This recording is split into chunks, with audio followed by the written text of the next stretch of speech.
like to share a word of welcome to my new colleagues on the commission.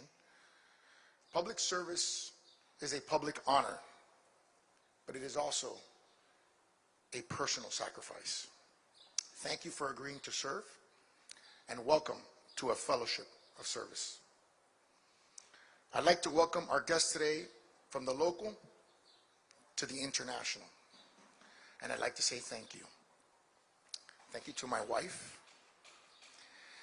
to my children who are not here today. Unfortunately, they're in school as well, Andrew and Gloriana, as well as my mother and my father-in-law who came here today. Thank you so much. I want to thank my friends, many of which came very unexpectedly. Steve and Danny and their wives, and Christina, my cousin. And I saw one of my good friends who's a mayor of a major city in Dade County, Coral Gables, Vince Lago, who's back there, unassumingly in the back, who's such an inspiration to me and such a fighter for so many causes that I care about. Thank you so much for being here, Vince. Of course, I want to thank our residents.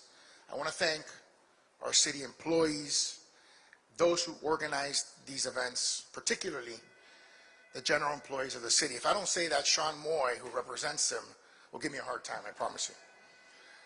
I want to thank all of the elected officials and appointed officials who are here and carry out the work of the people of our great city. I want to thank all of those who are here from the team of Camilla's House, Lotus House, and their incredible partners who minister to the most vulnerable in our community. You have made God's work your own work. And we are here today to show that your work is our work, from every neighborhood to every community to every resident of the city of Miami. Thank you for the extraordinary privilege of serving as your mayor these past 6 years. When I was first elected, I spoke of a vision of a Miami that was bigger, broader, and bolder than the city that I inherited. It was bigger than one language, one ethnicity, one race, or one creed. It was broader.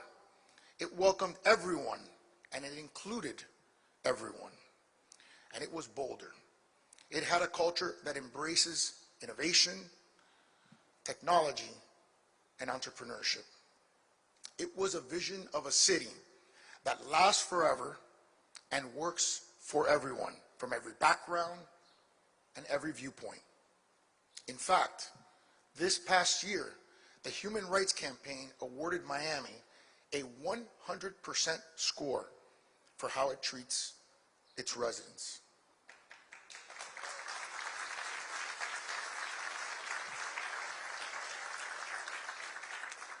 And that is just one of the many accomplishments that make our city better and add to the dignity of all and strengthen our civic character. Every election offers the people a choice to make a difference and to make their voice heard. This past election has been no different. It offers a moment of reflection and renewal, a moment to review our past progress and to recommit to our future. The past year has been one, as you saw from our nice video, of incredible achievements and progress. Our revenue base grew by approximately 14%, building on the prior year's growth of 12%. The unemployment rate stands at approximately 1.6%, a rate that is the economic envy of American cities. And our homeless rate continues to decline to 31 last year as our city expands and grows in population. These are not the talking points of a failed campaign. These are real results that affect real people. This is truly Miami's moment. Now, when I have traveled on behalf of our city, people have been amazed at the work that we've done. The record that we have built makes Miami stand out. But the most important, most responsive reactions come when I speak about our stories, the stories of our residents, their lives, and their resilience. The measure of success is not merely by the numbers or the names, but by how we treat the most challenged among us. We have built a record of success built on the premise that by doing good, we all do well. Our nation has a homeless crisis that starts with housing supply, but is tied, as we all know, to a broader mental health crisis. It has multiple drivers and is apparent in multiple forms, especially seen among the homeless population of major American cities. In the 1990s, the larger Miami community realized that homelessness comes in many forms and must be solved in many different ways. This is why we created the Homeless Trust. And as a city, we have funded it without question and without reservation. Faith and fear cannot occupy the same place. We choose faith, not fear. Fairness, not failure. One group of Miamians who have faithfully served the most in need has been Hermanos de la Calle. Stand up, stand up.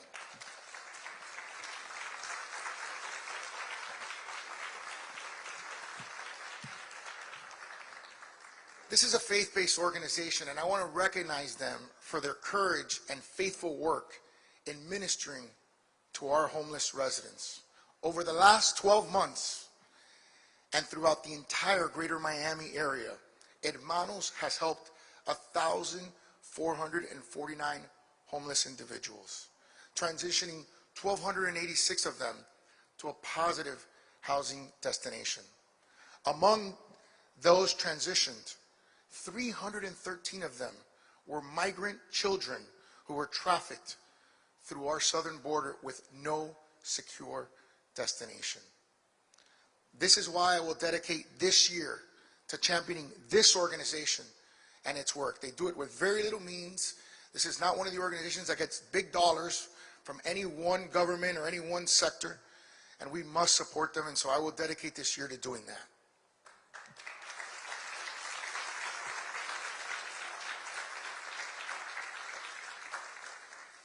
I'd also like to thank Ron Book. I'm not sure if Ron's here. I know we invited him. And his team, Vicky Millette, and everyone at the Homeless Trust. Is he back there?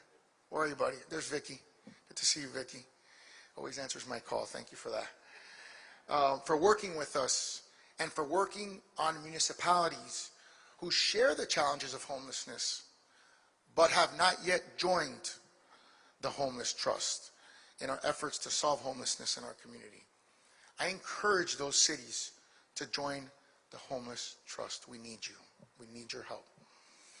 In Miami, we've gone further this past year in partnership with a wonderful team right here at Camilla's house. We built on past investments by creating the Functional Zero Plan, a plan to eliminate homelessness by reaching Functional Zero. It says here in my talking points by 2026. I don't know if I'm going to commit by 2026. That's pretty audacious. But certainly we should strive for it by 2026. In fact, the genesis of this program really started several years ago when the CRA allocated $10 million, I was a CRA board member at the time, to the construction of this very facility that we all find ourselves in right now. It is one of the decisions that I am most proud to have supported in my public sector career. We've combined this investment with $2 million for funding of vocational training and transitional services. I saw some of the graduates walking the halls today and some of the students. I don't know if any of you are here in the audience, but I saw some of the students today. from the hospitality training program and the construction OSHA program. We're not simply solving an issue. We are transforming lives. As a result of these multiple investments during this past year alone, the City of Miami Functional Zero program has moved 104 homeless people to shelter, reducing our total number of unsheltered homeless from 640 to 536.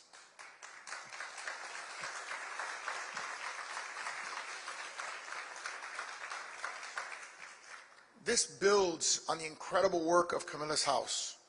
And I don't know where Hilda is. Are you in there? You are, Hilda. Stand up, Hilda. Please stand up.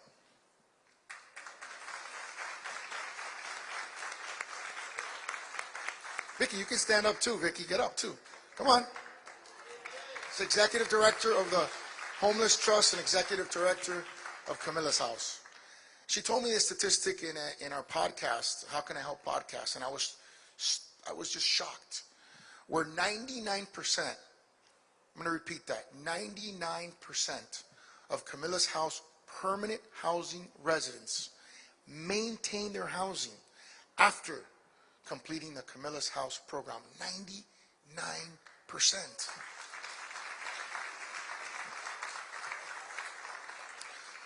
Of course, I want to thank Paul Lowenthal. I want to thank Bob Dickinson, who was probably the first person who came to talk to me and implored that I make that big, as a CRA board member, vote to make that big contribution. Judge Leifman, who's here in the audience, who hopefully will have his facility up sometime this year, right? I want to thank them for their selfless commitment to serving our homeless residents and standing up for them and fighting for them for the much needed resources to work to ensure that a Miami Forever means a Miami for everyone. We can do more.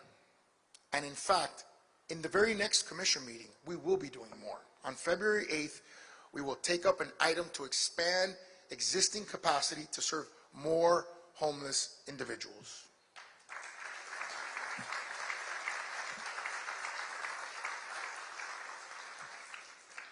But the progress can only continue when all of us, all cities in Miami-Dade County, act on behalf of residents in Miami-Dade County, of every resident in Miami-Dade County. Building a Miami that lasts forever rests on building a Miami that works for everyone. Our success has spurred, as all of you know and all of you have said, an unprecedented investment boom. Demand is high across the board, especially in housing and commercial real estate, creating, as we know, across the board, surges in costs. Demand continues, costs are rising, and the crunch is real. Our affordability crisis, in part, is a supply crisis, and we must use every tool to expand and to boost the supply of homes along with access to those homes. In the months ahead, we must finish, and this is a challenge to the commissioners, a friendly challenge, of course, and some have more bond funds than others, allocating the Miami Forever bond funds, which up until now, we have leveraged to the tune of $22 to 1. That means that for every public dollar we invest, the private sector and other public entities are investing 22. That's an incredible leverage rate. And just with that alone, we built 1,180 units or 1,800 units. I gotten 6 different statistics. Hi, Rosie. Good to see you. Six different statistics. We've built thousands of units with those funds.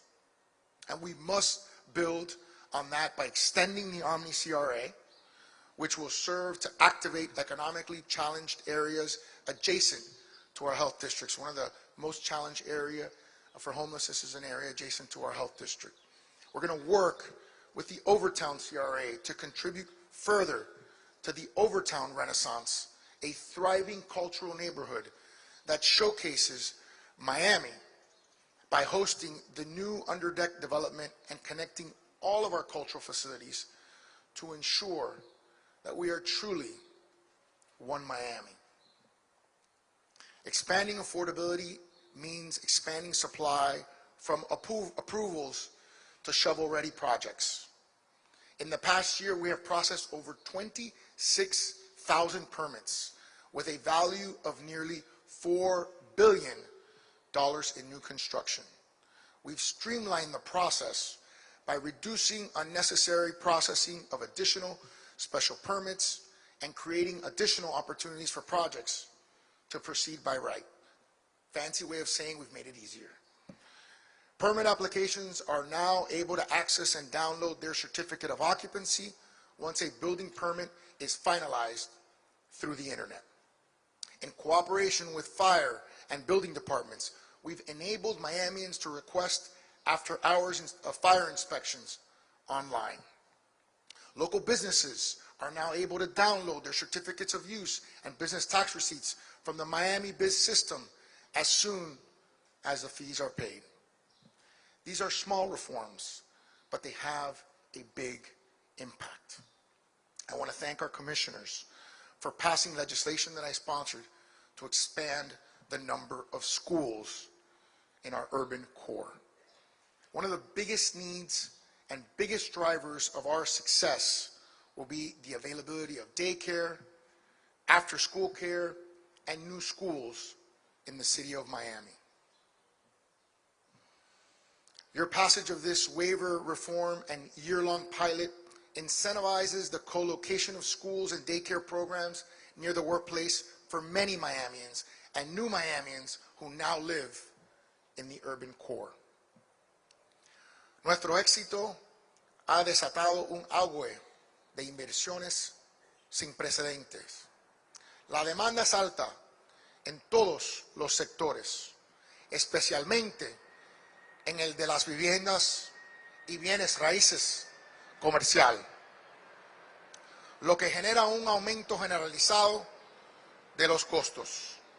En los próximos meses terminaremos asignando los fondos de bonos Miami Forever, si Dios quiere, para construir más unidades asequibles.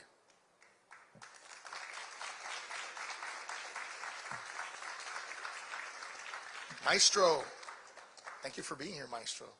If I start calling people out, we're going to be here for a long time. I also want to thank the entire Miami City Commission for agreeing to support our successive efforts to cut the millage rate to the lowest level in history while maintaining the highest reserves and the highest bond rating ever. Federal government can use some lessons from us. We've reduced the burden on working people, and that signals that we're here to help our residents and our small businesses. However, we cannot build a thriving Miami without those that keep Miami moving. Our city of Miami, our great city of Miami employees. Why don't you give them a round of applause, please?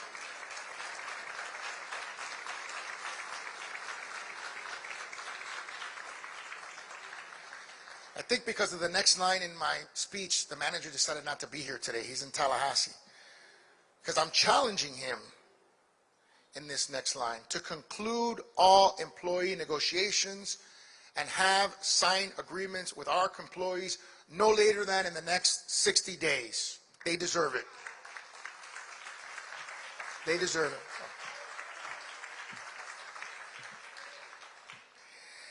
Quiero agradecer a la Comisión de la Ciudad de Miami por apoyar nuestros esfuerzos y para reducir impuestos al más bajo nivel en la historia, manteniendo al mismo tiempo reservas récord y la calificación de bonos más alta en la historia y balanceando nuestro presupuesto.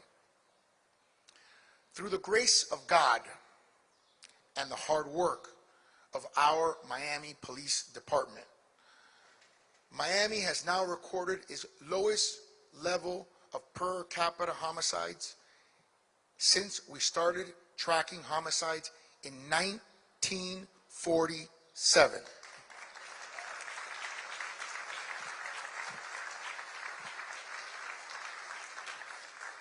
In case you were wondering, in 1947, the greater Miami area had a population of 176,000 or 173,000 people.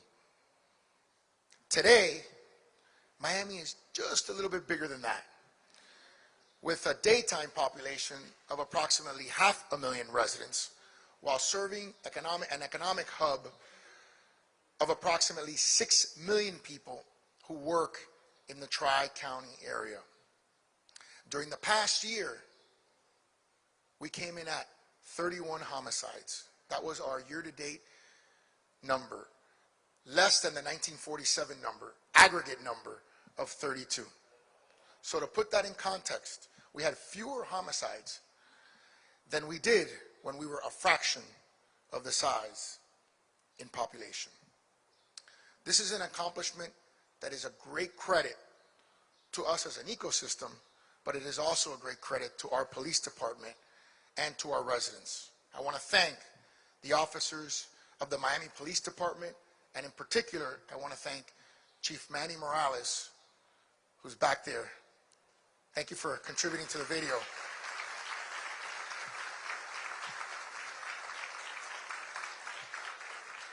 Thank you, Chief, for your hard work and for your continued commitment to Miami. You always put your head down and just get to work, and we appreciate that. Unlike other cities, we increased and will continue to increase funding for our police. We have never and will never defund our police, at least as long as I'm mayor.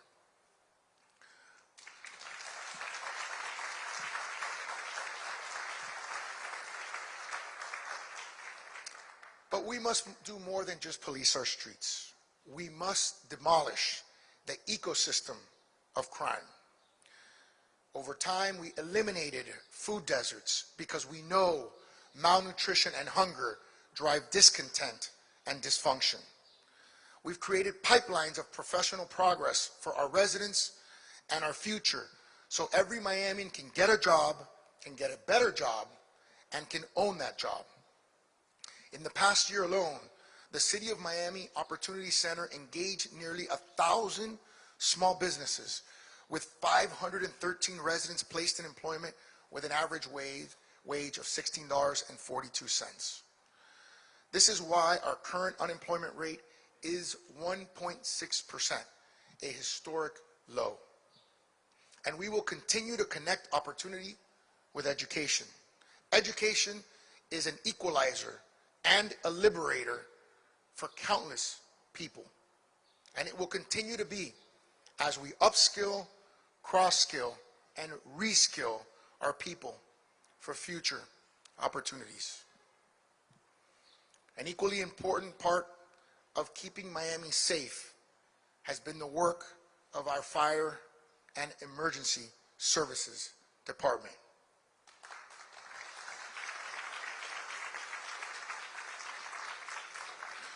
Don't worry, Joe, I'm getting you in the speech. Don't worry about it. I'm not going to leave you out of it. Just as we are grateful to our police, we are incredibly grateful for our firefighters and EMTs. Pete, I didn't forget about you guys. Alex, Robert, thank you for guiding us through COVID. And EMTs who work alongside our police to keep us safe, keep us healthy, and keep us well. Just this past year, the Miami Fire Department was rated by the International Service Office as the top 1% of 1% nationally across all areas of operation and operational performance. I'd like to take this opportunity, yes.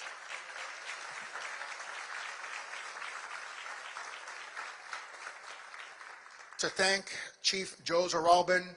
Chief Z, you have led our team through a transformative chapter in our history.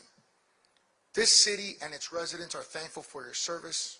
We are grateful for you. We know that you are moving on to bigger and better things, and we know that you'll have a great next stage of your life with your family and friends.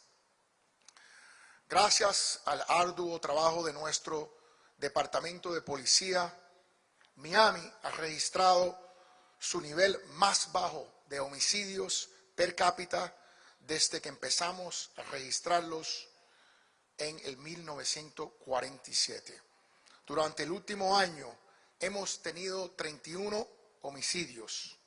Si ponemos esa cifra en contexto, Hemos tenido menos homicidios que cuando éramos una fracción del tamaño en población.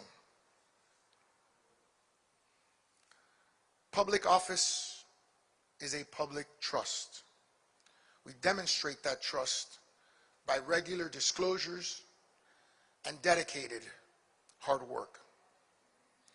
The city of Miami, and now by the incorporation of the state of Florida through its new Form 6, have one of the most extensive disclosure laws in the country. No government is perfect, but our record is strong and historic. And whenever we can improve and innovate, we must and we will. From homelessness to transparency. In 2018, I championed a package of reforms on the ballot called Strong Mayor. Ironically, it was openly opposed by many of those who now claim to support it. But I learned something important. You can't have a strong mayor without strong commissioners. You can't have a strong commission without a strong consensus. No mayor or commissioner can be effective alone. We are only strong when we work together and walk together on these types of reforms. Therefore, in the coming weeks, I will advance or support a series of proposals through the newly created Charter Review Committee to be placed on the ballot. If Miami commissioners support moving to the Miami-Dade County system, where the mayor is full-time, with administrative authority, I will support it. If Miami commissioners want to expand our commission to 7 members, like Tampa, whether it be through at-large members or 7 new districts, I will support it. If Miami commissioners want to create an independent auditor who can provide conflict checks for all officials to help avoid appearances of impropriety, I will support it. And if Miami commissioners want to move the municipal election dates to even year cycles like the county and the state of Florida to increase participation, I will support it. Our Miami story is one of sustained achievement and unlimited potential. We need to tell it, we need to share it, and we need to do it with patience, purpose, but mostly with pride.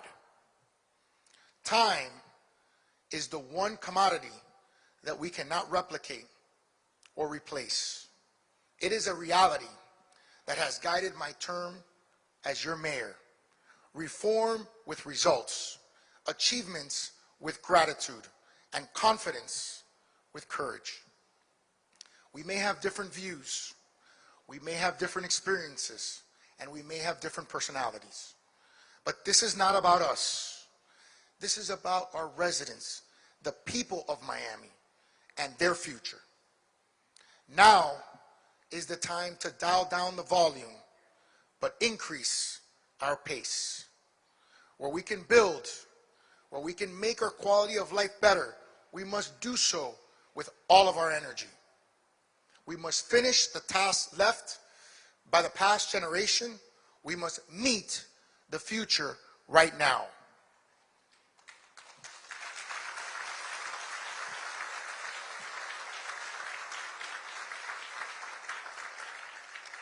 This is my pledge to my city, to our city, to your city.